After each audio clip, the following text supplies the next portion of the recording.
자, 로마서 총정리를 좀 한번 해볼게요. 처음에는 제가 그냥 요 대로만 따라가면서 오늘은 보겠고요. 항상 또 원어를 직역해서 읽기가 힘드시기 때문에 오늘은 다 한글 성경으로 인용해서 개역 개정으로 같이 한번 풀어보도록 하겠습니다. 자, 첫 번째 챕터는 신령한 은사라고 되어 있습니다. 이 개역 개정 성경은 신령한 은사라고 딱 되어 있고요. 이거 볼게요. 내가 너희 보기를 간절히 원하는 것은, 자, 이런 거를 이제 해석할 때 우리가 이제 가져가는 그 영적인 맥락들을 짚어가면서 해석을 드리면 좋을 것 같은데요. 너희들을 본다라고 했을 때 로마서가 특정한 어떤 수신자가 있는 게 아니라고 말씀을 드렸습니다. 그렇다면 여기서 너희라고 얘기하는 바울이 말하는 너희가 누구냐? 그냥 내 안에 있는 또 다른 나들이라고 생각하시면 좋겠습니다. 또 다른 나는 사실은 이렇게 나눠지기는 해요. 복음과 연합하는 내가 있고 복음을 듣고 싶지 않아 하는 나도 있어요. 그러니까 나의 존재 안에는 수많은 나들이 있다는 것을 안타깝지만 인정을 하고 말씀을 들어야 된다는 거죠. 왜냐하면 우리는 말씀을 깨우쳐서 함께하고 있는 뿌리박은 나도 있지만 아직 복음과 하나 되지 못하고 있는 나도 있어요. 그런데 잠정적으로는 복음과 하나 되지 못하고 있는 나도 나의 이웃이라고 생각해서 내가 너희 보기를 간절히 원한다라고 말을 해야 됩니다. 그러면 너희는 누구냐? 아직 복음과 연합되지 못하는 나들이 있는 거죠. 그들에게 복음을 전달해야 되는 게 우리의 존재의 의무라고 보시면 됩니다. 그래서 내가 너희 보기를 간절히 원하는 것. 그러면서 간절히 원하는 목적이 뭐냐? 신령한 은사라고 표현이 되어 있습니다. 이게 바로 카리스마 푸뉴마티콘, 이 부분이에요. 카리스마. 은사가 카리스마라고 번역이 되는데 카리스마라는 뜻의 본질을 풀어서 말씀드리면 카리스마, 카리스카라. 그래서 이 단어의 연어는 기쁨이란 뜻인데요. 기쁨이라는 성경적 연어의 핵심은 감정적으로 기쁜 게 아니라 하나님을 만나는 데 있다고 보시면 됩니다. 그러니까 기쁘다는 것의 말씀 뜻의 핵심은 만나는 거예요. 그러니까 우리의 구원이라는 건 하나님을 만나는 데 있다. 그래서 보시면은 이 은사라는 것은 만남을 뜻하고요. 신령하다라는 이 뜻은 뭐냐 하면 푸니마티콘은 영적이다라는 뜻입니다. 근데 여기서 말씀을 핵심을 볼게요. 우리는 영이 아니에요. 근데 우리가 영이 아닌데 어떻게 영적일 수 있느냐라는 거는 말씀이 육신이 돼서 오신 그리스도를 우리가 받아들이기 때문입니다. 말씀이 육신이 됐다라는 뜻은 말씀은 하나님 자신이에요. 근데 하나님 자신이 말씀이 우리의 육신으로 왔다. 이때 말하는 육신은 푸시케하고 샤르크를 다 통합합니다. 푸시케는 혼이고 샤르크는 육이에요. 그러니까 그리스도인 말씀이 우리의 혼과 육으로 오셔서 영의 말씀을 하셨다는 거죠. 그래서 우리도 우리의 혼과 육신이 영의 말씀을 들을 수 있게 되었다라고 하는 것이 바로 신령한 은사라고 말할 때 신령하다는 뜻의 핵심입니다. 그래서 오해하지 마셔야 되는 건 결론적인 건 내가 바울과 여러분 내가 말씀이 된 내가 너희 보기를 원한다고 해 너희는 내 안에 있는 다른 나들이고요. 다른 나들에게 복음을 전하는 목적의 핵심은 바로 영의 만남을 주선하는 것이다. 그리고 영의 만남을 주선할 때 나타나는 가장 강력한 효과는 스테이릭데마이 휘마스, 견고하게 한다는 겁니다. 견고하다는 뜻은 어디에 견고하는 거냐? 우리가 보고 있는 이 영의 자리가 견고해지는 거예요. 영의 자리는 원래부터 견고했어요. 그런데 혼을 살고 있는 우리들이 이 영의 자리를 볼 능력도 없고 힘도 없었기 때문에 이 영의 자리는 항상 흐물흐물해 보이고 흔들려 보였던 거예요. 그런데 이제는 하나님의 말씀을 듣게 되니까 영의 삶을 살아야 되겠구나라는 것에 눈을 뜨게 되는 것이 바로 신령한 은사를 받은 우리들의 축복이고요. 그 신령한 은사를 받게 되면 우리는 견고해지기 시작한다는 겁니다. 그러니까 원래 하나님의 자리는 견고했는데 그 하나님의 자리를 보지 못하는 우리가 흐느적거렸던 거죠. 흔들렸던 거고. 그런데 이제 말씀의 은사를 받게 된 저와 여러분은 하나님의 영적 자리에서 흔들림이 없는 존재가 되어진다는 겁니다. 그리고 거룩한 영향력은 이때 말하는 거룩이라는 건 영이에요. 거룩한 영향력은 영이 흔들리지 않게 되잖아요. 영이 견고해지잖아요. 그럼 영이 견고해진 상황이 흘러 넘쳐서 내 혼과 육의 정신세계에도 영향을 미칠 수밖에 없게 된다라는 것이 성경의 궁극적인 원리예요. 근데 성경에서는 영의 얘기를 하고 있기 때문에 혼과 육에 대한 처리 방식에 대해서 설명하지 않기 때문에 우리는 유념해야 됩니다. 이게 오해가 생기는 게 여기서 조금 더 포인트 말씀드릴게요. 사람은 제가 이렇게 말씀을 드리면 영이 견고해지면 혼의 정신세계도 견고해진다라고 말씀을 드리면 사람은 혼에게 또 집중하게 돼요. 아, 내 혼이 이렇게 견고해지니까 나도 영이 견고해진다. 근데 거기에 현혹되지 마시고 말씀이 지향하는 것은 혼의 상황과 상관없이 내 영이 하나님의 말씀과 함께 가고 있다. 견고해지고 있다. 이것을 마음으로 확신하시는 게 중요하다는 거죠. 그래서 1장 11절에 로마서를 쓰는 바울의 목적이 나는 내 안에 있는 이웃들을 견고하게 하고 싶다라는 거예요. 영으로. 근데 영으로 견고하는 유일한 방법은 말씀이 육신이 돼서 오신 그리스도를 통해서 하나님을 만나게 되는 그 자체라는 거죠. 네. 그 이상과 이하가 없습니다. 우리가 말씀을 들을 때, 말씀을 느낄 때, 영의 예배를 할 때 그 다음 내용을 항상 생각해요. 나는 예배를 받고 예배를 느꼈고 하나님과 함께 했어. 그러면 그 다음에 어떻게 살아야 돼가 항상 우리의 그 고질병이에요. 우리라고 얘기해서 죄송합니다만 우리 안에 있는 다른 나들의 고질병이에요. 왜 고질병이냐면요. 말씀은요. 하나님을 만나면 그게 알파와 오메가예요. 그 이상도 이하도 없어요. 그 안에서 사랑의 황홀경으로 우리가 몰입이 되는 겁니다. 거기서 완벽한 하나님의 체계가 나와요. 그리고 거기서 완벽한 하나님의 흐름이 나와요. 그걸 가지고 혼을 사는 거예요. 그냥.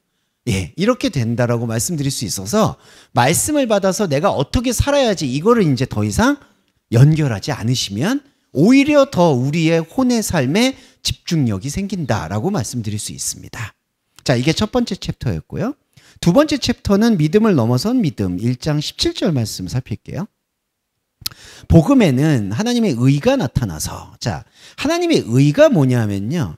여기서 의롭다라고 할 때 우리 인간적인 성정을 생각하게 되는데 그게 아니라 하나님의 디케, 하나님의 의라는 건 하나님과 우리가 만날 수 있는 하나의 기준점을 말합니다.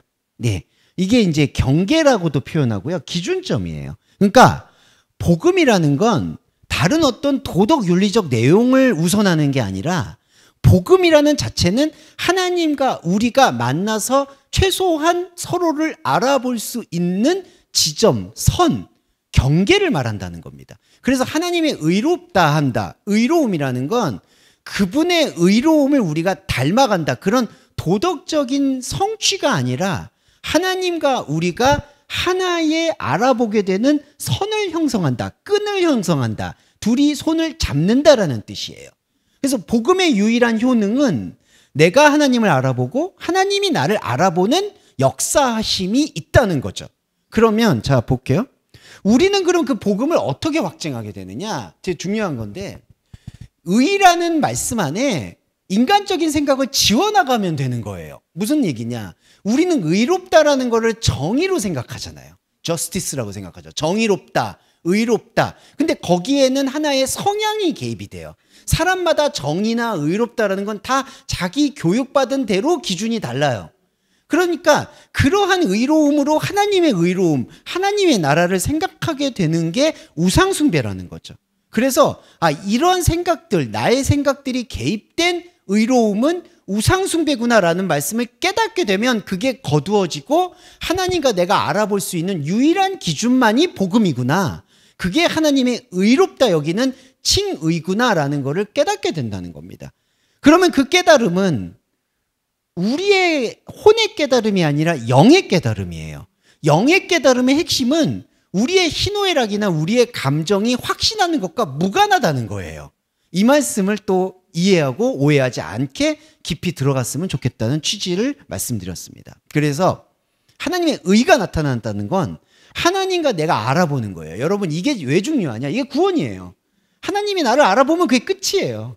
예, 여러분 사랑하는 사람 알아보면 그게 끝이에요. 뭐 인생에 뭐 더 뭐가 있습니까? 없어요. 하나님과 나와의 관계도 구원도 하나님이 나를 알아보고 내가 하나님이 알아보고 내가 하나님 안에 들어가고 하나님이 내 안에 들어오고 이러면 끝이에요. 이게 복음입니다. 그런데 이 복음의 현상이 뭐냐? 이 의가 나타나요. 하나님을 알아보는 의가 나타나면 이 현상은 우리가 계속 반복이 되는데 뭐냐? 믿음에서 믿음으로 이르게 된다. 요거 설명을 드릴게요. 다 아시겠지만 확증하시는 차원에서 에크피스테오스 에이스피스틴입니다. 에크피스테오스는 믿음으로부터 나와요. 다 이해하시겠지만 하나님의 의를 발견하게 되면 우리가 가졌던 생각의 믿음, 우리가 믿음이라는 건 여러분 신뢰한다는 거잖아요. 근데 사실 복음은 우리가 신뢰하는 믿음을 원하지 않아요. 이게 참 얄궂습니다. 왜냐하면 우리가 신뢰하는 믿음은 우리가 이렇게 짜놓은 디자인이 있고 짜놓은 이미지가 있어요. 하나님은 이런 분이실 거야. 하나님은 이런 어떤 은혜를 주시는 거야. 하나님은 이래야만 해 라는 자기만의 기준이 있어요. 그거는 하나님의 의가 아니라 우리 의예요. 우리 의로 하나님을 만나려고 할 때 믿음이 동원이 되는 거예요. 난 이렇게 하나님을 설정하고 하나님을 믿을 거야. 그러니까 하나님은 나는 이런 식으로 나는 구원받았고 신앙생활하고 하나님과 함께해. 이게 믿음이에요. 근데 이 믿음에부터 나와야 돼요. 이게 구약에서 말하는 출애굽이에요. 왜 여기 믿음에서 나와야 되냐? 말씀드렸듯이 우리 생각은 하나님의 생각과 달라요. 하나님의 생각에 영의 생각과 육의 생각은 마주할 수가 없어요. 그런데 육의 생각 안으로 하나님을 담아서 그 육의 생각의 노력으로 하나님을 믿으려고 내가 그냥 믿는 거예요. 그렇게 믿는 믿음은 우리 안에서 완전히 부서져야 됩니다. 교회의 함정은, 교회가 일반적으로 말씀드려서 죄송한데, 교회의 함정은 이 믿음으로부터 나오는 게 아니라 이 믿음을 강조하는 데 문제가 생깁니다. 당신 믿어야 돼, 믿어야 돼, 믿어야 돼. 이렇게 믿게 되면은 내가 디자인한 하나님만 믿게 되는 거예요. 하나님은 나한테 이런 분일 거야. 하나님은 나한테 이런 은혜를 주시는 분이에요. 거기서 깨야 된다는 거예요. 그걸 깨는 게 힘든 거죠. 그게 바로 영적 전쟁이라는 겁니다. 그래서 에크피스테오스는 믿음으로부터 나와요. 그리고 에이스피스틴, 믿음으로 들어가요. 그럼 이때 말하는 믿음은 뭐냐? 내가 믿을 수 없는 믿음, 존재로서의 믿음인 그리스도 예수를 말하는 겁니다. 그러면 그리스도 예수 안으로 우리가 어떻게 들어가요? 라고 얘기할 때 가장 핵심은 복음이에요. 복음, 말씀입니다. 우리가 듣고 있는 이 생명의 말씀을 통해 내가 믿으려고 했던 믿음은 말씀으로 인해서 분쇄가 되고, 분쇄, 박멸, 절멸이란 뜻이 어울려요. 내가 믿으려고 했던 믿음은 복음으로 인해서 다 깨져요. 그러면서 우리는 일시적으로 미아가 된 것처럼 보이는데 진짜 믿음이 우리 안에 있다는 걸 발견한다는 거예요. 왜냐하면 복음은 그리스도 예수니까. 그래서 그리스도 예수를 발견하게 되는 겁니다. 내 믿음이 깨져서 그리스도 예수의 믿음을 발견하는 게 바로 믿음으로 믿음에 이르게 하고, 뒤에 나타나는 오직 의인은 믿음으로 말미암아 살리라 함과 같다는 게 성취가 되는 겁니다. 이게 이제 기독교, 특히 개신교에서 가장 중요한 말씀이죠.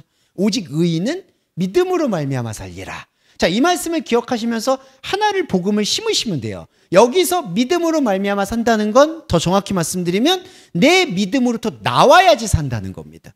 이게 참 얄궂죠. 왜냐하면 이 믿음으로부터 시작은 해야 되는 거예요. 우리가 처음 교회를 나오고 처음 예수님을 믿을 때는 처음부터 영의 믿음을 가질 수가 없어요. 우리는 믿어야 돼요. 헌금도 해야 되고 기도도 해야 되고 다 그렇게, 저와 여러분 아시겠지만 그 사이클로 시작하신 거예요. 모태신앙은 모태신앙대로, 아니면은 개종하신 분은 개종하신 분대로 그렇게 다 시작을 해요. 근데 복음은 그렇게 시작한 우리에게서 그렇게 시작한 우리의 모든 재료들을 분쇄하고 하나님의 영의 투명함만 보여주시는 겁니다. 이게 바로 정금같이 단련된 믿음이라는 거죠.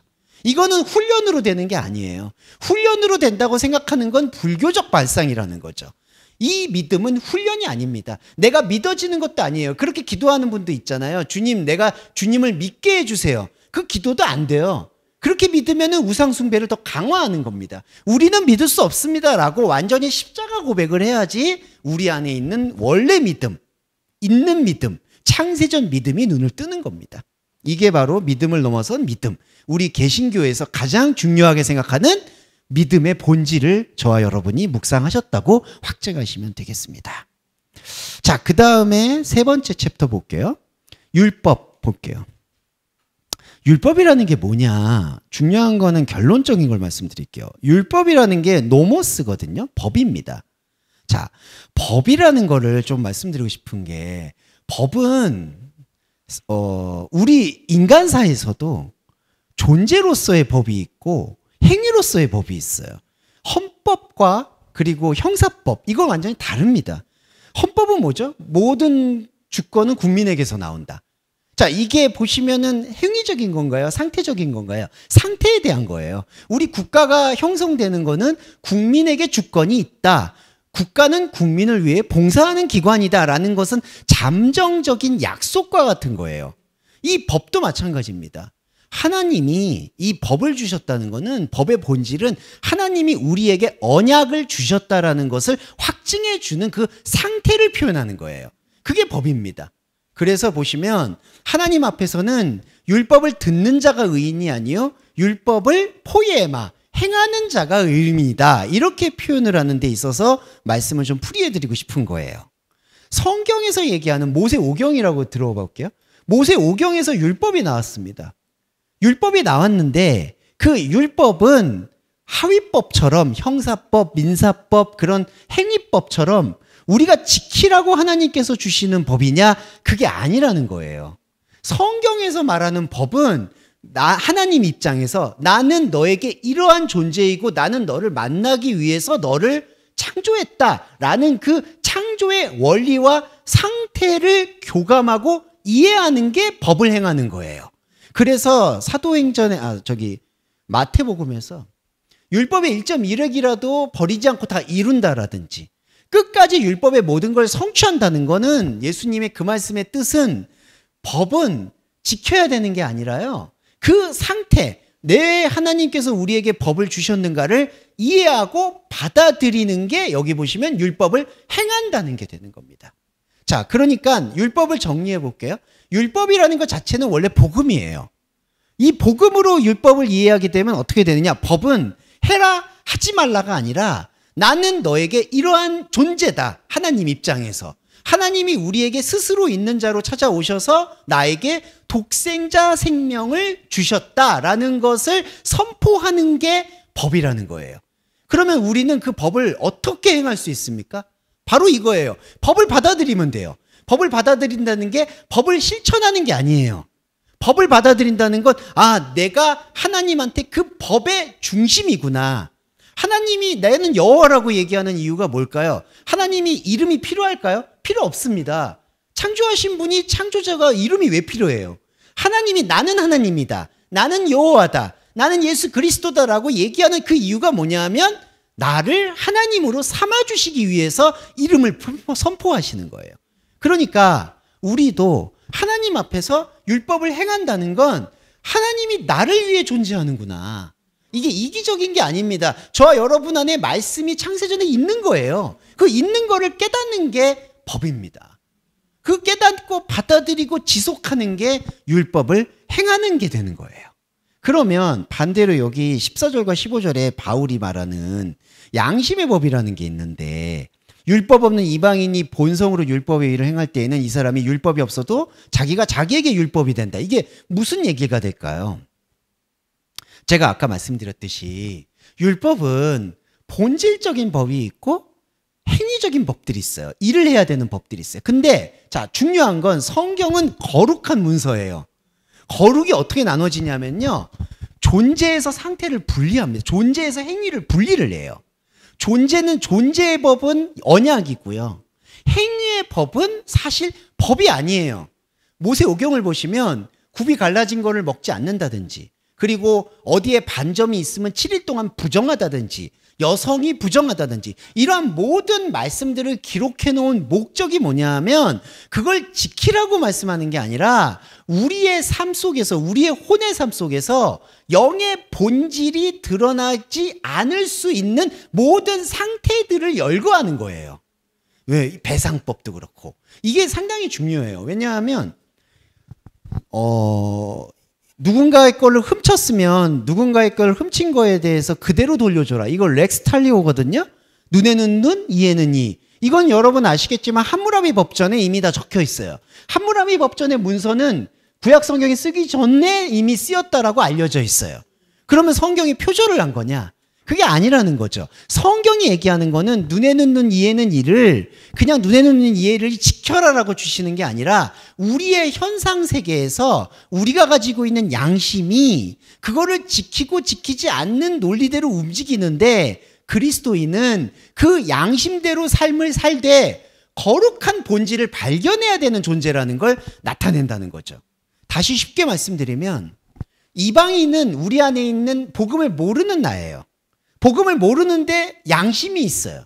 양심이라는 건 혼의 윤리예요. 혼의 윤리에서 지켜요. 남의 거 훔치면 나중에 갚아주고 다른 사람 거에 상해를 입히면 거기에 대한 페널티를 받고 이게 양심의 차원이에요. 근데 양심의 차원은 거룩과 달라요. 양심의 차원은 필요하지만 양심의 차원으로 하나님께 영광을 돌리는 게 아니라는 거죠. 영광을 돌릴 수도 없죠. 왜냐하면 이 차원은 그냥 현상에서 시작해서 현상으로 떠나가는 거예요. 육으로 시작해서 육으로 가는 거예요. 입으로 들어갔다가 밖으로 나가는 거예요. 그러니까 이거는 그냥 우리한테 움직이는 질그릇이에요. 거룩한 그리스도인은 이 질그릇에다가 말씀을 적용하는 게 아니라 이 질그릇인 양심 체계 안에는 법의 본질인 하나님다움과 하나님을 이해하는 복음이 오히려 없다는 것을 우리가 인지하고 고백하는 게 존재로서의 법으로 향하는 유일한 길이라는 거죠. 그러니까 바울이 이걸 깨닫는 거예요. 바울은 회심하기 전에는 이 행위로서의 법을 우리가 그때는 613가지라고 하죠. 행위로서의 법을 누구보다 철두철미하게 지키던 사람이에요. 마르틴 루터도 그 수도사의 생활에서 자기에게 주어진 모든 율법을 지키려고 끝까지 노력했던 사람이에요. 유명한 일화가 여성을 보면 음욕을 품으면 그것도 죄라고 얘기해서 생각의 죄도 지우기 위해서 항상 벽을 보면서 허벅지를 칼로 찔렸다는 그 풍문이 있죠. 그 풍문이 아니라 실제로 그렇게 수도하다가 돌아가신 남성 신부님들도 많아요. 이게 폐혈증 때문에 이게 그때는 소독을 잘 안 하니까 물론 마찬가지죠. 그러니까 마르틴 루터도 그렇고 바울도 회심하기 전에 복음화되기 전에는 행위로서의 법에 매달렸다는 거죠. 그런데 진짜 복음을 들으면은 이 법이라는 게 행위로서의 법을 지키는 것이 하나님의 만족이 아니었구나. 오히려 거룩해져야 된다는 거죠. 행위로서의 법을 지키는 나는 나로 있는데 이 행위로서의 법인 혼적 자아가 영적 자아를 이해할 수 없었다라는 사실을 깨닫게 되면 그게 바로 양심은 양심대로 가는 것이고 영은 영대로 가져가는 거룩이 실천된다는 겁니다. 이 거룩이라는 건 분리거든요. 근데 이거를 갖다가 죄송한데 다시 하나님 자녀다움을 강요하면서 하나님의 자녀라면은 양심 체계에서 이러한 삶을 보여줘야 된다라고 또 성경의 열매를 강조하게 되니까 스텝이 완전히 꼬이게 되는 겁니다. 거기에 대해서는 우리가 로마서를 통해서 완벽하게 분리를 해야 된다. 네, 이렇게 말씀드릴 수 있겠고요. 그 다음에 완벽한 구원 챕터를 설명을 드릴게요. 시간 그 안에 끝날 수 있습니다. 모든 사람이 죄를 3장 23절입니다.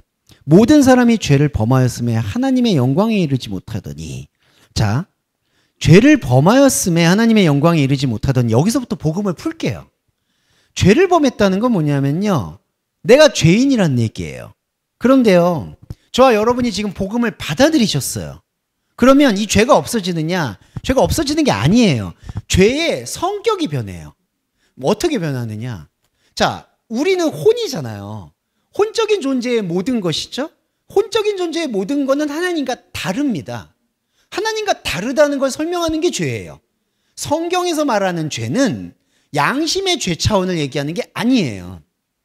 양심의 죄 차원은 우리가 하나님의 영의 말씀을 더 정교하게 듣기 위해서 우리가 치리에 다스려야 되는 영역이에요. 성경에서 죄는 다른 거예요. 그런데 보세요. 혼은 죄를 범해요.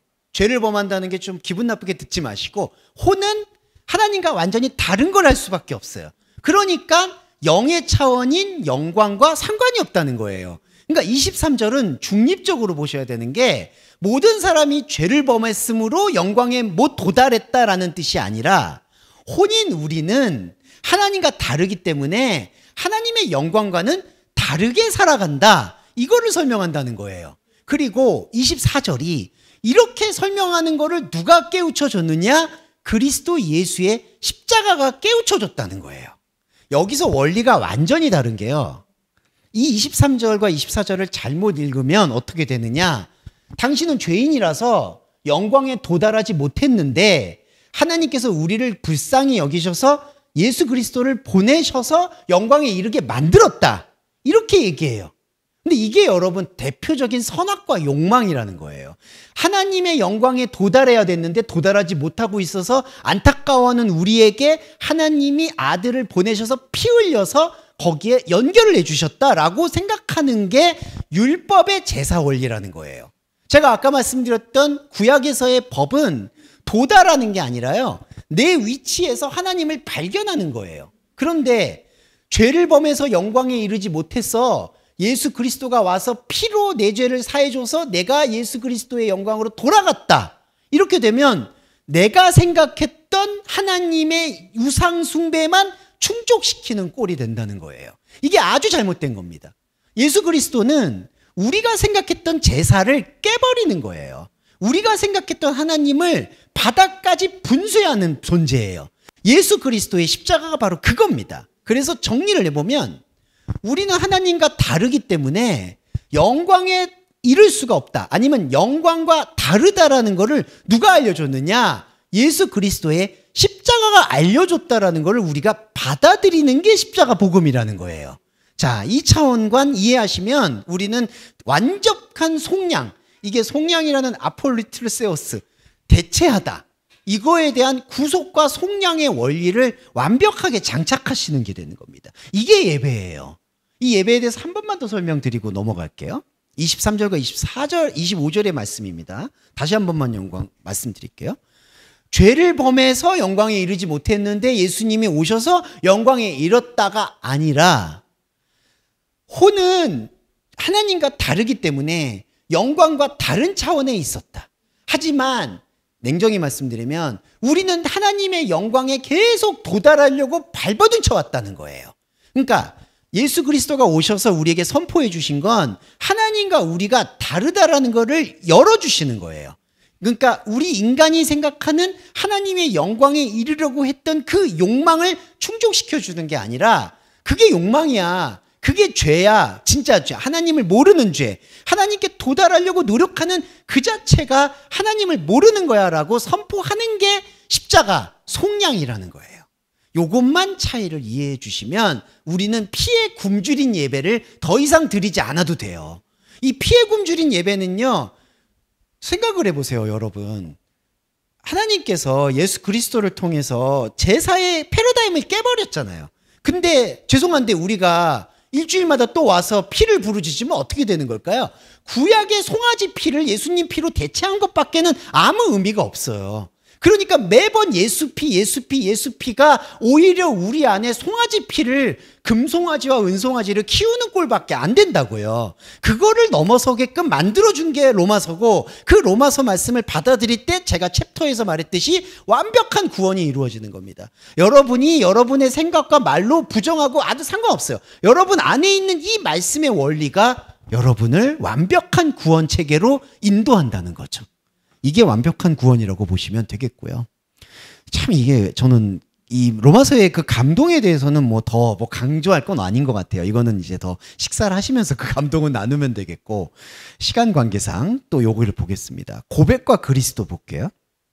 이게 이제 한 사람과 마지막이 그 얘기인데, 로마서의 탁월함이기도 하고 오해의 소지가 가장 높은 부분이기도 합니다. 14절부터 갈게요. 아담으로부터 모세까지, 5장 14절. 아담으로부터 모세까지 아담의 범죄와 같은 죄를 짓지 아니한 자들까지도 사망이 왕노릇하였으니 아담은 오실 자의 모형이다 라고 얘기합니다. 자, 여기 볼게요. 아담으로부터 모세까지라고 했을 때 모세가 있는 한이라고 번역할 수가 있겠고요. 왜냐하면 여기 보시면 아포 아담 메르키 모세스, 아담으로부터 모세가 있는 한, 이게 무슨 거냐? 모세가 대표되는 건 율법이에요. 하나님의 본질의 법이 아니라 인간의 법이에요. 아담으로부터 모세가 있는 한. 그러면 아담으로부터 모세가 있는 한이라는 거는 어떤 자아를 얘기하는 거냐? 혼적인 자아를 얘기하는 거예요. 혼적인 자아는 아담의 범죄와 같은 죄를 짓지 아니한 자들도 사망의 왕노릇하였다. 이거는 같은 죄를 짓지 않았다라는 거는 죄를 그 자범죄를 짓지 아니한 존재들도, 그건 무슨 뜻이냐? 모든 사람마다 자범죄는 다 다르잖아요. 이 자범죄 영역을 얘기하는 게 아니라 혼적인 자아는 자범죄 영역과 무관하게 하나님과 다르기 때문에 사망을 품고 있다는 뜻이에요. 자, 근데 여기서 대단히 놀라운 건, 자, 아담으로부터 모세가 있잖아요. 그리스도가 아닌 상태죠. 그리스도가 아닌 상태는 사망이 왕노릇을 합니다. 사망이 지배를 해요. 그 무슨 뜻이냐? 사망을 두렵게 생각한다는 거예요. 자, 볼게요. 사망이 우리를 지배하지 않는 상태가 말씀 상태예요. 말씀 상태는 사망을 받아들이는 상태예요. 어떤 분들은 오해하시는 게 사망에서 해방됐다는 건 사망에서 벗어났다고 생각하는데 그게 아니라요. 사망에서 해방됐다는 뜻은 사망을 받아들이는 사람이에요. 십자가를 받아들이는 사람입니다. 근데 여기는 사망이 왕노릇한 건 십자가를 받아들이는 게 아니라 이 사망에서 벗어나거나 사망을 넘어서고 싶어서 발버둥 치는 게 사망이 왕노릇하는 상태라는 거예요. 자, 볼게요. 그래서 아담은 오실자의 표상이잖아요. 아담은 저와 여러분이에요. 첫사람이에요. 첫사람 안에는 그리스도가 내재되어 있는 거예요. 근데 복음을 깨닫지 못하면, 깨지 못하면 이 표상이라는 뜻, 모형이라는 뜻이 티포스, 깨야 되는 거거든요. 우리의 질그릇을 깨고 영의 핵심을 발견하지 않으면 그냥 깨지 않은 채로 있는 거고요. 그게 지옥이고요. 이걸 말씀으로 깨면 첫사람 아담에게서 깨어지면 마지막 아담이 드러난다는 거예요. 그러면 마지막 아담이 드러나면 어떻게 될까요? 사망이 왕노릇하는 게 아니라 사망을 받아들이는 존재가 됩니다. 사망을 받아들여야 생명이 돼요. 자, 그 사망을 받아들여야 생명이 되는 원리가 바로 여기에 설명이 된 거죠. 15절에.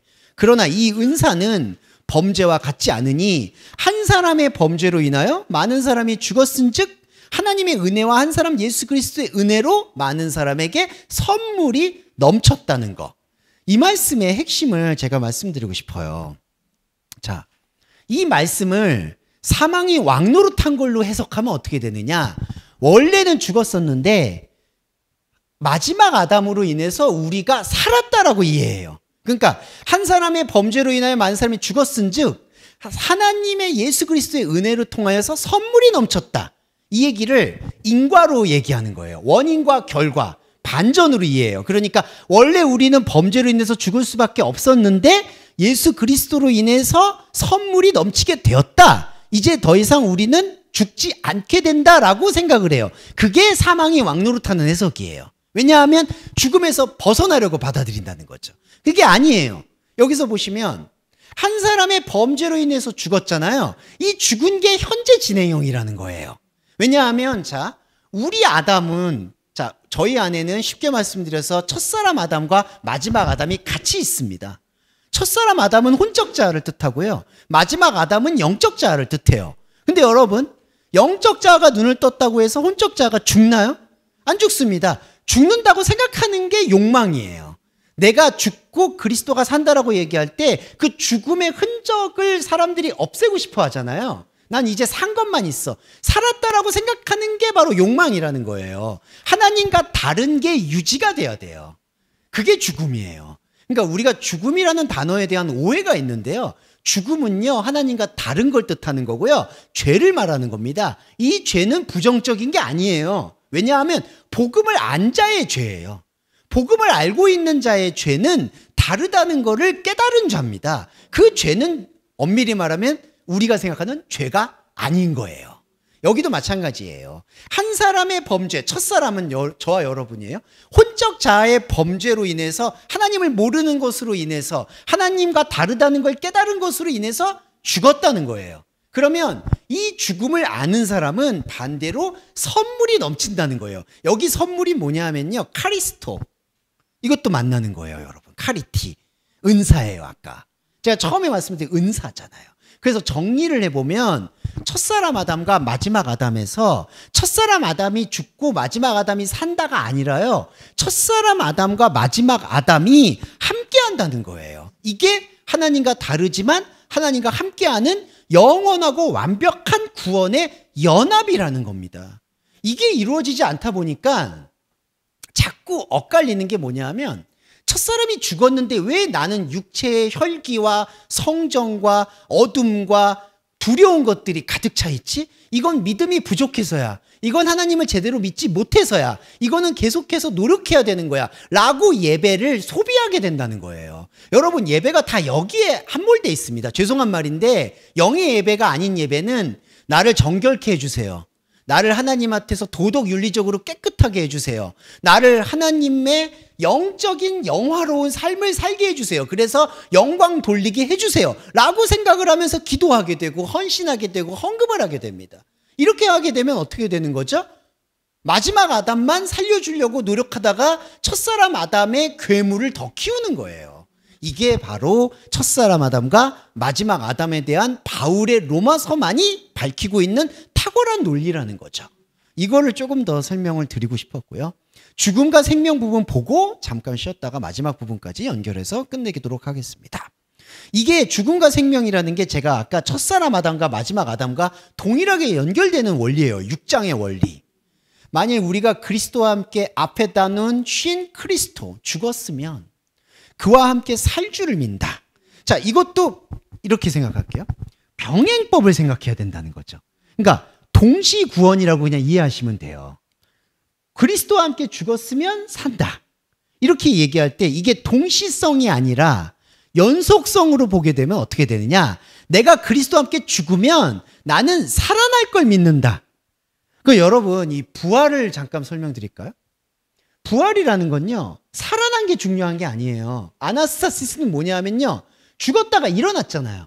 그럼 강조점이 어디에 있느냐? 일어난 게 아니에요. 죽은 걸 기억하는 거예요. 이걸 메멘토 모리라고 하는데 죽은 걸 기억하는 거예요. 죽은 걸 기억한다는 건 뭐죠? 나와 하나님이 다른 거를 심는 거예요. 이게 구원이에요. 다른 걸 심어야지 하나님과 하나가 됩니다. 근데 그게 아니다 보니까 선악과는 뭐죠? 하나님처럼 되려고 하는 거예요. 자꾸 하나님처럼 되려고 하나님으로 가려고 하니까 그걸 위해서 기도하니까 안 되는 거예요. 여기서 볼게요. 6장 8절도 함께 죽었으면 함께 산다. 이거는 살아나는 게 중요한 게 아니라 이게 동시적이라는 거예요. 그리스도를 통해서 우리는 뭐를 발견할까요? 십자가를 발견합니다. 십자가를 발견한다는 건 나와 하나님이 궁극적으로 다르구나라는 걸 깨닫는 거예요. 그럼 반대로 이 깨달음은 우리에게 무엇을 주느냐? 완벽하게 하나님과 함께 하나가 되었다는 것을 깨닫게 해주시는 거예요. 나는 그리스도가 아닌 것을 고백함으로 인해서 그리스도가 된 거예요, 여러분. 그리스도예요. 저와 여러분. 왜냐하면 그리스도라는 건요, 어떤 특정한 한 사람을 위해서 하는 게 아니라 하나님이 보내신 언약의 말씀이 여러분 안에서 하나의 미랄이 돼서 여러분을 그리스도로 삼아주시려고 하기 때문이에요. 그래서 그리스도와 함께 죽었으면 그와 함께 살아난다. 그러면 뭐죠? 죽는 것과 살아난 걸 다시 풀어보면 하나님과 난 다르지만 하나님과 나는 완전히 하나다라는 게 깨달아지는 게 바로 죽음과 생명입니다. 그래서 10절 볼게요. 10절의 완벽함은요, 그의 죽으심은, 그리스도의 죽으심은 죄에 대하여 아팍스, 단번에 죽으심이에요. 그의 살아있음은 하나님에 대한 조회다. 자, 이것도 단번에 죽었다는 게 뭘까요? 한 번에 죽었다는 얘기가 아니라요, 인간의 시간에 대해서 죽었다는 거예요. 그러니까 자, 인간의 시간, 크로노스에 대해서는 죽었고 카이로스에 대해서는 살았다는 거예요. 그러면 크로노스하고 카이로스를 말씀드릴게요. 우리한테 크로노스와 카이로스가 없어지는 게 아닙니다.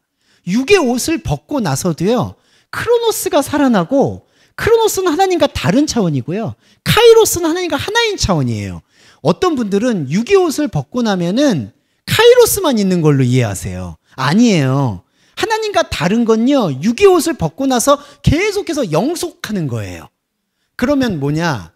그의 죽으심은 죄에 대하여 단번에 죽으심이다. 십자가에서의 죽음만 얘기하는 게 아니라요, 죽음이라는 게 다른 거죠. 다른 게 어디서 일어나느냐? 우리 시간에서 일어나는 거예요. 그리고 그의 살아있음은 하나님에 대해 살아있다. 어디 시간일까요? 카이로스, 하나님의 시간에 대해서 산 거예요. 살아있다라는 거는 생명의 영역이고 죽어있다라는 것은 다름의 영역이에요. 그래서 저와 여러분이 이제 이 육신 시간 생각하지 마시고 존재의 시간을 생각하셔서 저와 여러분은 그리스도인이에요. 그리스도인의 원리는요, 인간의 시간인 크로노스가 없어지는 게 아니라 카이로스를 품은 채로 영원히 산다는 거예요. 이게 천국입니다. 그래서 우리 안에는 살아있는 하나님을 가지고 있어요. 살아있는 하나님의 말씀과 함께해요. 동시에 우리는 살아있는 하나님과 완전히 다른 나를 발견해요. 이게 육신의 옷을 벗고 나서 영원히 지속이 된다는 거예요. 그게 바울이 얘기한 그의 죽음은 아팍스, 단번의 죽음, 인간의 시간에 대해서 죽음이고 그의 살아있음은 하나님의 시간에 대해서의 살아있습니다. 그래서 11절이 나오죠. 이와 같이 너희도 너희 자신을 죄에 대하여는 죽은 자요, 그리스도 예수 안에서 하나님에 대하여는 살아있는 자로, 이 로기제스 때 살아있는 자로 여겨라. 여긴다는 게 무슨 뜻이냐면요, 이걸 말씀으로 받아들이라는 뜻이에요. 로기오조마이가 로고스에서 유래했거든요. 이걸 말씀으로 받아들이라는 거예요. 이 말씀으로 받아들이는 핵심은 뭘까요? 우리를 하나님의 다름에 대해서는 죽은 자, 그리고 하나님과 하나에 대해서는 살아있는 자. 그러면 다시 풀어볼게요. 여기서 죽은 자라고 하는 게 진짜 죽은 것처럼 살아라, 하나님에 대해서 신명나게 살아, 이게 아니라요. 여기서 죄에 대하여 죽은 자는 하나님과 완전히 다른 걸 인정하는 상태, 그리고 하나님께 대해서 살아있는 건 내가 하나님과 완전히 하나라는 거를 부정하지 못하는 상태. 하나님과는 완전히 하나요? 하나님과 완전히 다르다는 게 공존하는 것을 말씀으로 받아들이라는 게 6장 11절의 말씀이 된다는 겁니다. 네. 자, 죄의 법과 하나님의 법에 대한 부분인데요. 7장 22절과 25절 말씀입니다. 이게 바울의 고백이고 저희의 고백이에요. 뭐냐 하면요, 내 속사람으로는 하나님의 법을 즐거워하는데 내 지체 속에 있는 다른 법이 내 마음의 법과 싸워 내 지체 속에 있는 죄의 법으로 나를 사로잡아 보는 걸 본다. 오호라, 나는 공고한 사람이다. 이 사망의 몸에서 누가 나를 건져내냐. 이 현상이 왜 나타나느냐, 이 현상이 왜 나타나느냐라는 데한 설명을 간단하게 드리고 싶어요. 현상이 이게 왜 일어나냐면요, 싸운다는 건요, 두 법이 하나로 끌어당기려는 거예요. 죄의 법과 하나님의 법은 서로 끌어당기는 게 아니라는 거죠. 자, 죄의 법은요, 하나님과 다른 영역이에요. 우리 영역이에요. 다름을 깨닫는 영역입니다. 하나님의 법은 하나가 되는 영역이에요. 그러니까 법이 본질적으로는 하나인데 혼이 받아들일 때에는 그거를 다른 걸로 받아들이는 거고, 영이 받아들일 때에는 그걸 하나로 받아들인다는 거죠. 그래서 다름과 하나라는 게 바로 구원의 연합이에요.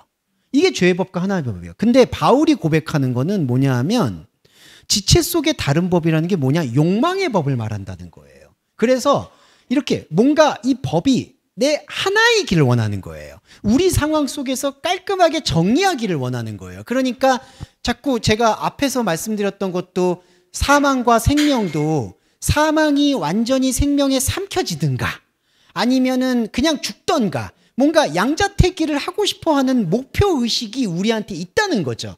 그게 바로 인간의 욕망, 에피디마스예요. 그러니까 어디로 가야 된다, 뭔가를 성취해야 된다라고 생각하는 게 인간이 가지고 있는 욕망이고, 그 욕망 안에 잘못된 구원도 같이 붙잡혀 있는 거예요. 그래서 바울이 고백이 저희의 고백이기도 한 것은, 이 지체 속에 있는 다른 법은 사실은 이방인의 법인데, 그 이방인의 법이 자꾸 속사람 안에 있는 영의 법을 갉아먹으려고 한다는 거예요. 왜 갉아먹으려고 할까요? 인간은요, 죄송한데 말씀을 보지 않으면요, 이 말씀의 영의 원리를 계속 리프레시 시키지 이게 환기시키지 않으면, 죄송한 말인데 99%가 겉사람의 DNA로 구성되어 있기 때문에 계속해서 지체 속에 있는 다른 법의 충동에 사로잡힐 수밖에 없는 겁니다. 그래서 정말 번거롭고 힘들지만 여러분, 이 시간에 여기 오신다든지 아니면은 또 여건이 안 돼서 유튜브로 계속 들으신다 하는 이유를 제가 독려할 수밖에 없는 이유가, 사람은 그렇게 쉽게 해결되는 문제가 아닌 것 같아요. 왜냐하면요, 바울은 그래도 말씀이, 죄송한 말인데 정량적으로 우리보다 많이 봤을 거잖아요. 우리 모든 인생이 거기에 투신된 사람이잖아요. 그 사람도 이러는데 하물며 저희가 나는 영의 법으로 다 깨달았다라고 얘기하는 게 솔직히 저는 불가능하다고 생각하거든요. 그러니까 저와 여러분이 이 사태를 벗어나기 위해서 25절을 묵상할 필요가 있다는 거죠. 내 자신이 마음으로는 하나님의 법을, 육신으로는 죄의 법을 섬긴다. 이거 이상하게 느껴지지 마세요. 이게 정확한 원리예요. 마음, 내 안에 있는 영적 자아는 하나님의 법, 내 안에 있는 혼적 자아는 죄의 법. 이게 죄의 법을 섬긴다라는 게 부정적 의미가 아니라요, 다름의 법으로 내가 눈을 떴다라는 거예요. 그래서 여러분, 이게 정죄하지 않는 게, 죄를 깨달으면요 죄가 안 돼요. 이 이상한 논리인데, 내가 죄를 알면 은혜가 더하다는 게, 내가 이게 하나님과 다르다는 것을 복음을 통해서, 십자가를 통해서 지금 저와 여러분이 흡수하잖아요. 그러면 영은 하나님의 법을 섬기고 혼은 죄의 법을 섬기게 돼요. 이때 죄의 법은 자범죄의 죄의 법을 섬기는 게 아니에요. 하나님과 다른 거룩한 법으로 이게 치환이 되는 거예요. 치환. 그러면 우리 육신 생활은 어떡하냐? 육신 생활은 우리가 알아서 사는 거예요. 예, 이 알아서 사는 거에 대한 담대함을 느끼세요. 예, 알아서 사면 돼요. 이게 알아서 사시는 거예요. 이걸 예수님께서 하나님 어떻게 해요? 뭐 이렇게 말할 게 아니라는 거죠. 예. 근데 알아서 사시는 거 안에서 여러분, 이제 아까 제가 첫 시간에 말씀드렸던 영의 영향력과 충만함과 접점을 생길 수 있다. 근데 그 얘기에 대해서는 설교 중에 많이 얘기할 게 아닌 거죠. 성경은 그 이야기를 하는 게 아니니까. 자, 그 다음에 볼게요. 하나님의 자녀. 여기서 이제 로마서의 파격적인 부분, 구약을 다시 읽게 하는 부분이 있어요. 이거예요. 8장 15절에. 종의 영을 받지 않고 양자의 영을 받았으므로 우리가 아빠라고 해네. 개역개정은 아바 아버지라 부르짖는다. 이 아바 아버지에 대한 것만 말씀드리면요, 아바 아버지는 아버지를 강조하는 어법이 아니라 아버지라는 개념을 넘어서는 개념입니다. 아멘 아멘이라는 것도 그렇고요. 그 다음에 히브리어 중에 샤네라는 단어가 있어요. 이거 아름다운 단어라 여러분 나중에 뭐 결혼반지나 이런 거 하실 때, 결혼반지하고 좀 적합할까 모르겠습니다. 샤네 같은 거는 새기시면 좋아요. 이게 갱신이란 뜻이에요. 갱신, 다시 보다. 다시 보다라는 거예요. 그러니까 이게 뭐냐면 아바 아버지라는 건요, 우리가 보았던 아버지를 넘어서는 아버지예요. 우리가 보았던 아버지가 뭐였을까요? 우상이에요. 그러니까 죄송한 말인데 우리 겉사람은 다 우상 덩어리예요. 그냥 현상의 한 껍질을 넘지 못하면 현상에서 보는 모든 건 우상이에요. 모든 거는 하나님이 아닌 다른 것으로 채워져 있어요. 이거를 십자가를 통해 깨달아야지 이 다른 거를 수용할 수가 있지. 한 껍질, 아바 아버지라고 부르지 않는데, 아멘 아멘을 부르지 않는데 내가 이 세계에서 하나님께 영광을 돌리려 하는 모든 것은 착각이고 기만이고 안타깝지만 바리새인과 같은 위선자가 되는 겁니다. 그래서 여기 보시면 종의 영과 양자의 영이잖아요. 종의 영일 때 여러분, 종의 영은 없어요. 영은 종의 영이 없어요. 영은 그냥 영이에요. 근데 왜 종의 영이냐? 영을 영으로 받아들이지 못하고 자꾸 영을 섬기려고 하니까. 자, 육신은 육신대로 살아야 되고요, 영은 영대로 가야 되잖아요. 이게 거룩한 삶이에요. 이걸 어떤 분들이 자꾸 영지주의다라고 얘기하는데 답답해 죽겠어. 이거 더 말 안 드릴게요. 이게 육은 육대로 살아야 되고요, 영은 영대로 살아야 돼요. 근데 이게 종의 영은 뭐냐면요, 육이 자꾸, 혼이 영을 섬기려고 하니까 그래요. 아, 난 영적인 삶을 살아야 돼. 영으로 살아날 거야. 나는 이제 삶이 달라졌어. 자꾸 이 육에 있는 거를 채근질하고 다그치고 어떤 식으로도 해서 영을 받아들이려고 해요. 이게 바로 종의 영입니다. 그게 귀신의 영이에요.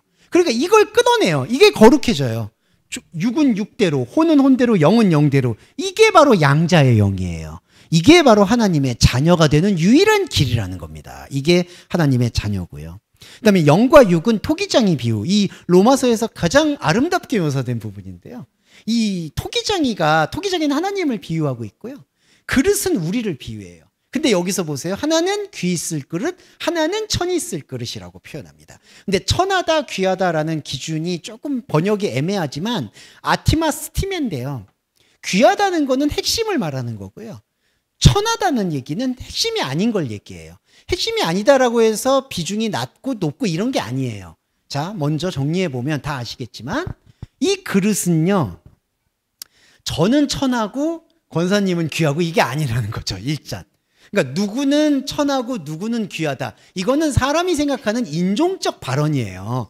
누구는 귀하고 누구는 천하다. 이런 기준 자체를 들먹거리는 것 자체가 성경을 모르는 거예요. 이건 뭐냐 하면 하나는 이거는 하나 안에 두 양태를 말하는 거예요. 그러니까 하나는 이거고 하나는 이거, 이게 아니라요, 하나 안에 있는 두 양태, 하나 안에 천한 것과 귀한 게 같이 있어요. 천하다는 건 뭐냐면 하나님과 다른 영역이에요. 귀하다는 건 뭐냐? 하나님을 만나는 영역이에요.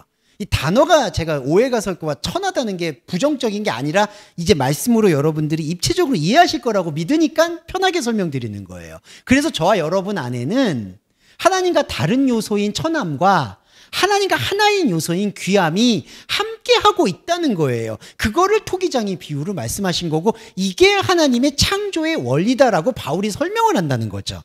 이거는 예정론하고 달라요, 여러분. 이게 칼빈이나 루터 책에서 제가 잘못 이해하는 걸 수도 있지만 이런 것 때문에 예정론이 잘못 왜곡되는 경우가 있는 걸로 알고 있어요. 어떤 사람은 구원받을 만한 귀한 사람, 어떤 사람은 구원 못 받을 사람. 이런 식으로 아마 해석하는 것도 있는 걸로 알고 있어요. 근데 그거는 저는 로마서 정신과 위배된다고 봐요. 이거는 한 사람 안에 다른 영역, 하나님과 다른 것, 하나님과 함께하는 게 공존하고 있다.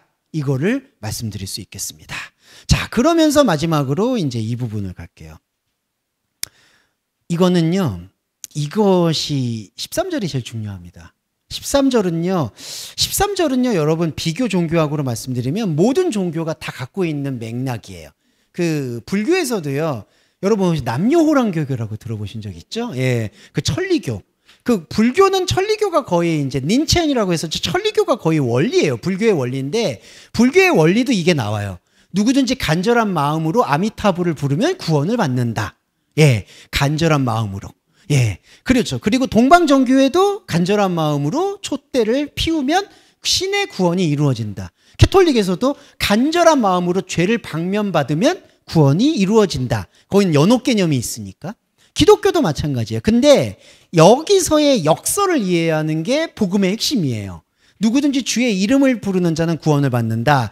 파스 가르호스 안 에피칼레스타의 토오노마 큐리오 소데세타. 자, 이거를 핵심이에요. 이 핵심이 왜 제가 말씀드렸냐면 모든 종교가 구원을 갈망해요. 그리고 종교가 없어도요 사람은 구원받고 싶어서 사는 거예요. 뭐 현상에서 구원을 받든 가난에서 구원을 받든 모든 사람들은 종교를 갖든 안 갖든 구원받으려고 발버둥쳐요. 기독교인은요, 그리스도인은요, 그 구원을 걷어차는 그리스도인이에요. 그리스도인의 복음의 행위는 그 구원, 그 천국, 그 희망을 버리는 게 그리스도인이에요. 왜 그러느냐? 주의 이름을 부른다고 하죠. 이게 에피칼레오예요. 에피칼레오는 뭐냐 하면 부를 수 없는 것에 대한 고백입니다. 이 헬라어의 뜻이 뉘앙스가 그래요. 그러니까 이 뜻을요 다시 풀어서 보면요, 누구든지 주의 이름을 부를 수 없다라고 말하는 자에게 구원이 찾아온다는 뜻입니다. 그러니까 모든 종교는 간절하게 자기들만의 주님을 불러요. 내 명예, 내 직장, 내 인간관계, 내 존재의 의미, 이걸로 구원을 찾아요. 그리고 그걸로 일시적인 만족을 얻는 거예요. 그냥 그러면서 죽을 때까지 사는 거예요. 그냥 나 그래도 살고 있지, 어떻게 하지, 뭐 어떻게 하지. 참으로 비참한 인생이에요. 그런데 이 로마서에서는 마지막으로 이 얘기를 하는 게 구원은 뭐냐? 구원받을 수 없다는 걸 얘기해야 된다는 거예요. 왜 구원받을 수 없다고 얘기할까요? 십자가 앞에 서보세요. 십자가 앞에 서면요, 우리가 할 수 있는 모든 행위는 하나님 아들을 못 박는 행위밖에 없어요. 하나님 아들을 저주하는 행위밖에 없어요. 하나님의 아들을 부정하고 조롱하고 욕하고 짓밟는 행위밖에 없어요. 모든 인생은요, 모든 행위는요, 모든 혼의 관계는요, 다 거기로 수렴돼요. 십자가에서의 복음의 핵심은 저와 여러분이 십자가 복음 아니면 저는 없다고 보거든요. 십자가 복음은요, 우리가 하고 있는 모든 숨쉬는 것조차 하나님의 아들을 못 박습니다. 그러니까 이름 못 부르죠. 그걸 고백해야 되는 거예요. 이게 구약으로 가면은 십계명에서의 제일계명, 나 외에 다른 신을 섬기지 말라. 거기서 우리는 혼적으로는 하나님 앞에 절규를 해야 돼요. 하나님, 제가 신인데 제가 숨쉬는 것조차 다른 신을 섬기고 있는데 어떻게 당신을 섬기고 다른 신을 섬기지 않을 수 있느냐라고 얘기를 해야 되는 거예요. 그래서요 13절의 말씀이 이 로마서를 관통하는 건데, 누구든지 주의 이름을 부르는 자는 구원을 받는다. 못 받습니다. 주님의 이름을 우리는 부를 수가 없어요. 십자가 앞에서 어떻게 부릅니까? 내가 불렀다라고 얘기하는 그 순간 나는 선악과의 노예가 되어서 다른 구원을 열망하게 된다는 거죠. 그래서 진정한 하나님 나라, 진정한 구원, 진정한 말씀을 듣기 위해서는 이 모든 말씀이 내 안에 압도되어서 내 혼의 고백은 딱 하나의 고백, 에피칼로의 고백. 당신의 이름을 부를 수 없습니다라는 그 고백의 반석 위에 교회는 세워진다는 거죠. 베드로 보세요. 내가 너는 베드로라 이 반석 위에 교회를 세운다고 하잖아요. 베드로의 반석이 뭐죠? 부정과 저주의 반석입니다. 닭이 울기 전에 3번 부인하죠. 그리고 오순절을 깨우쳐도 베드로는 계속 부정합니다. 이게 사실은 베드로를 제가 뭐라고 폄훼해서 죄송했지만 우리 모습이잖아요. 그러니까 우리 모습 안에 계속해서 고백되는 건 부를 수 없다. 그리고 마지막으로 하나만, 부를 수 없는데 그럼 우리는 예배를 왜 하느냐. 이제 이거에 대한 얘기예요. 왜? 그러면 부를 수 없는데 이걸 왜 봐요? 이게 바로 선악과라는 거예요. 부를 수 없으니까 봐야 돼요, 여러분. 예, 그렇죠. 이해되시죠? 예전에는 우리가 인간을 쓸모로 평가하면, 아니, 이 책 봐서, 이 주목사 설교 들어서 맨날 고백하라고 하는데, 그럼 이거 쓸모가 없는데 왜 봐? 이 생각이 선악과라는 거죠. 쓸모가 있으니까 봐. 나한테 유익이 되니까 봐. 최소한 내가 인간적인 거를 유지하니까 봐. 이게 모두 깨져야 돼요. 그 구원, 그 예수, 그 그리스도, 그 하나님 나라, 그 천국, 그거 다 부서져야 돼요. 그게 부서지고 주어진 게 예배예요. 그래서 우리가 그거를 그냥 입에 발린 말처럼 다 부서졌어요 라고 얘기해도 소용없습니다. 저와 여러분이 끊임없이 말씀을 관통하고 말씀을 찔러 쪼개서 그 관절 안에서 골수를 추출해야 돼요. 이게 그 전자화폐, 암호화폐처럼 채굴을 해야 돼요. 채굴하지 않으면 못 살아요. 저와 여러분이. 그 얘기를 드리는 게 바로 누구든지 주의 이름을 부르는 자 구원을 얻는다. 이 말씀의 역설이다. 네, 그러니까 종교를 넘어서야지 구원이 보여요. 이렇게 말씀을 드릴 수 있겠습니다. 네, 자 정리도와 주기도문 그리고